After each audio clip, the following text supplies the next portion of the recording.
Hello everyone, welcome back to my channel TR Learners. Dr. B.R. Ambedkar Open University BCom first year first semester Financial Accounting. Okay, ఈరోజు మీకు ఈ exam ఉంది. ఏ విధంగా చదవాలి, ఏ విధంగా రాయాలి అనేది ఒక్కసారి చూద్దాం. ఒకసారి ఇక్కడ చూడండి, మనకి లెసన్స్ అయితే టోటల్ 15 లెసన్స్ ఉన్నాయి. అవునా? ప్రతి లెసన్ కూడా ఆల్మోస్ట్ ఇంపార్టెంటే. ఎవరికైతే మేము అంటే పర్ఫెక్ట్గా ఇందులో నేర్చుకోవాలి, నెక్స్ట్ ఫర్దర్గా దీనికి రిలేటెడ్ జాబ్స్ చేయాలి అట్లా ఆలోచిస్తూ చదువుకుంటారు చూసారా, జస్ట్ ఏదో సర్టిఫికేట్స్ కోసం పాస్ మార్క్స్ వచ్చేలా కానీ కాకుండా అలాంటి వాళ్ళకి ఈచ్ అండ్ ఎవ్రీ లెసన్ ఇంపార్టెంటే. ఇక్కడ ఇది తెలుగు ఇంగ్లీష్ లాంగ్వేజెస్ కాదు, మనం ఇక్కడి వరకు చదువుకోండి మీరు పాస్ మార్క్స్ తెచ్చుకోవడానికి అని చెప్పడానికి. మనం ఇప్పుడు చూడండి, సపోజ్ చెప్తున్నా నేను జెండర్ సెన్సిటేషన్లో అండ్ జనరిక్ ఎలెక్టివ్లో పర్టికులర్గా 1 or 2 లెసన్స్ చదవండి, 2 బ్లాక్స్ చదవండి అని చెప్పా. బికాస్ ఎందుకంటే అవి మనకి కంపల్సరీ కోర్సెస్ అండ్ అవి మనకి క్రెడిట్ కోసమేనమాట, వాటితో పెద్ద యూజ్ ఉండదు మనకి. సో అవి మనం జస్ట్ పాస్ మార్క్స్ వచ్చినా చాలు. బట్ మనం ఇవేంటంటే ఈ సబ్జెక్ట్ మనం చూస్ చేసుకున్నది, ఈ గ్రూప్ మనం చూస్ చేసుకున్నది, బీఏ అయినా బీకామ్ అయినా బీఎస్సీ అయినా. సో ఇక్కడ ఏంటంటే ప్రతిదీ చదవటం ఇంపార్టెంట్. ప్రతి దాని గురించి ప్రతి విషయం గురించి తెలుసుకోవడం నేర్చుకోవడం ఇంపార్టెంట్.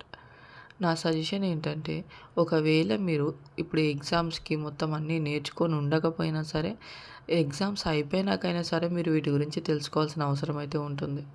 ఎందుకంటే మీరు నెక్స్ట్ వీటికి రిలేటెడ్గా జాబ్స్ చేయాలి కాబట్టి. ఓకేనా? ఇప్పుడు ఎగ్జామ్స్ పర్పస్ గురించి ఆలోచిద్దాం. ఇక్కడ మనం ఫస్ట్ మోడల్ పేపర్ చూద్దాం. చూడండి, మనకి ఇది మోడల్ పేపర్ అన్నమాట. అయితే మనకి ఎగ్జామ్ పేపర్ ప్యాటర్న్ అయితే చేంజ్ అయింది. లాస్ట్లో మనకి part be multiple choice fill in the blanks కాకుండా అక్కడ కూడా క్వశ్చన్ అండ్ ఆన్సర్స్ వస్తున్నాయి కదా.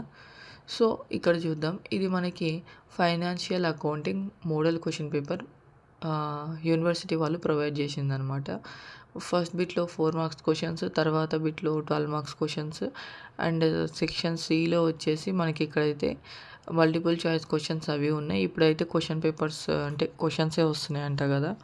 సో ఫస్ట్ అయితే ఇక్కడ ఏం క్వశ్చన్స్ ఉన్నాయి, ఎట్లా ఉన్నాయి, వాటి ప్యాటర్న్ ఎట్లుంది అనేది గమనిద్దాం. ఎందుకంటే బిఫోర్ 1 day ఆఫ్ ఎగ్జామ్ కాబట్టి. నార్మల్గా అయితే మాత్రం నేను చెప్తున్నా కదా, మొత్తం అన్ని లెసన్స్ చదువుకోవటమే కాదు, అన్ని లెసన్స్లో ఉన్న అన్ని కాన్సెప్ట్స్ నేర్చుకోవాలి. వాళ్ళు బీకామ్ వాళ్ళైతే బీఎస్సీ వాళ్ళైతే అయినా సరే. ఫస్ట్ క్వశ్చన్ చూడండి, అకౌంటింగ్ ఆవశ్యకత అంటే ఏమిటి? అసలు అకౌంటింగ్ ఎందుకు చేయాలి, దాని యొక్క అసలు అది ఎందుకు చేయాలి, అకౌంటింగ్ అనేది దాని ఇంపార్టెన్స్ ఏంటి అనేది రాయాలన్నమాట. రెండవ ప్రశ్న, గతిశీల సంస్థ భావనను నీవు ఏ విధంగా అర్థం చేసుకున్నావు? గతిశీల సంస్థ అంటే నీకేం అర్థమైంది? అకౌంటింగ్ చక్రం గురించి వర్ణించండి. నగదు పుస్తకం అంటే ఏమిటి, వాటిని ఏ విధంగా వర్గీకరిస్తారు? నగదు పుస్తకం. బ్యాంకు నిల్వల సమన్వయ పట్టి ఆవశ్యకత ఏమిటి? క్రింది వివరాల నుండి 31/1/2017 నాటి బ్యాంకు నిల్వల సమన్వయ పట్టీని తయారు చేయండి. ఇక్కడ మీరు జాగ్రత్తగా చూసినట్లయితే మొత్తం 5 ప్రశ్నలకి సమాధానం రాయాలి. 10 ప్రశ్నలు ఇచ్చారు. వాటిలో 5 ప్రశ్నలు నార్మల్గా థియరీ టైప్ ఉంటాయి, అంటే నార్మల్గా ఆన్సర్ రాసేలాగా ఉంటాయి అన్నమాట. మిగతా 5 ప్రశ్నల్లో కొన్ని ప్రశ్నలు కానీ అన్ని ప్రశ్నలు ఎట్లా ఉన్నాయంటే ట్యాబ్యులర్ ఫామ్స్ ఉంటాయి ఎక్కువ.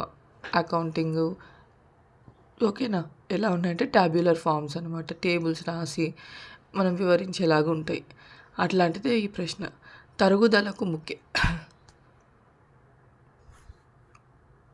తరుగుదలకు ముఖ్యమైన కారణాలు ఏవి? అంకణాలో కనబడని వివిధ రకాల తప్పులను పేర్కొనండి. క్రింది వివరాల నుండి అమ్మిన సరుకుల వ్యయాన్ని కనుగొనండి.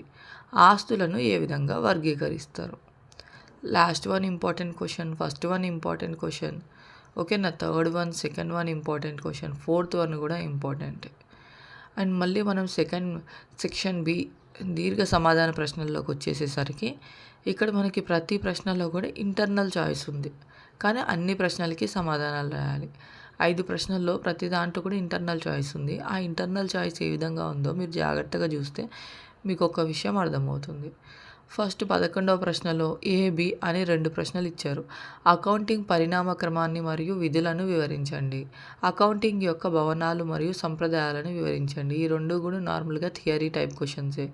నెక్స్ట్ వివిధ రకాల సహాయక పుస్తకాలేవి, వాటి ప్రయోజనాలను వివరించండి. ఇది మనకి థియరీ టైప్ క్వెషన్ అయితే, కింద ఇవ్వబడిన వివరాల నుండి రాహుల్ యొక్క ఒంటి వరుస నగదు పుస్తకాన్ని తయారు చేసి వాటిని సరిచేయండి. ఇది మనకి టబ్యులర్ ఫామ్‌లో రాసేదనమాట. అంటే టేబుల్ లాగా రాసేది. తర్వాత మళ్ళీ మనం 12వ ప్రశ్న చూసినట్లయితే, నగదు పుస్తకం, పాస్ పుస్తకాల మధ్య నిల్వలు అసమానతలకు కారణాలేమిటి? ఓకేనా. ఇది మనకి నార్మల్‌గా రాసే అంటే డిఫరెన్సెస్ అన్నమాట. అసమానతలకు కారణాలు ఏంటనేది ఆ రెండింటికి మధ్య డిఫరెన్సెస్ రాయాలి. తర్వాత ఇంకొకటి చూడండి, 31/3/2017 నాటి రాజేష్ యొక్క నగదు పుస్తకం ప్రకారం బ్యాంకు నిల్వ 8,500. పాస్ పుస్తకం నగదు పుస్తకం సరిచూసినప్పుడు కింది వివరాలు వెల్లడి అయ్యాయి. ఓకేనా. అయితే పైన ఇవ్వబడిన వివరాల ఆధారంగా 31/3/2017 నాటి బ్యాంక్ నిల్వల సమన్వయ పట్టీని తయారు చేయండి. బ్యాంక్ నిల్వల సమన్వయ పట్టీ తయారు చేయాలన్నమాట. తర్వాత చూడండి 14వ ప్రశ్న, రిజర్వులు ఏర్పాట్లు మరియు ఫండ్ల వర్గీకరణను ఉదాహరణలలో వివరించండి.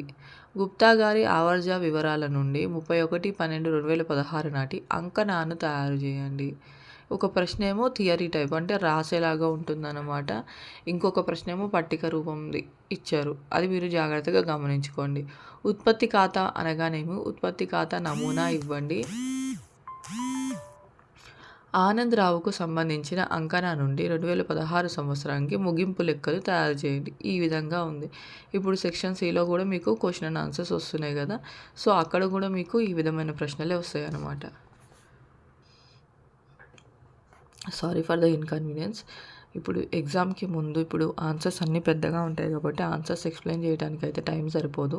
సో నెక్స్ట్ ఇయర్ సెకండ్ సెమిస్టర్కి అంటే ఫస్ట్ ఇయర్లో మీకు సెమిస్టర్ 1, సెమిస్టర్ 2 ఉంటాయి కదా. సెమిస్టర్ 2కి సంబంధించిన సిలబస్ అయితే మాత్రం ఎవ్రీ వీక్ 1 వీడియో తప్పకుండా చేసి పెడతాను. ఓకేనా. ఈ ఒక్కసారికి మీకు ఏదో ఒక విధంగా మీరు చదవగలుగుతారు. మీకు చదివితే ఏదైనా అర్థమవుతుంది. సో ట్రై చేయండి, ఎగ్జామ్ బాగా రాయండి.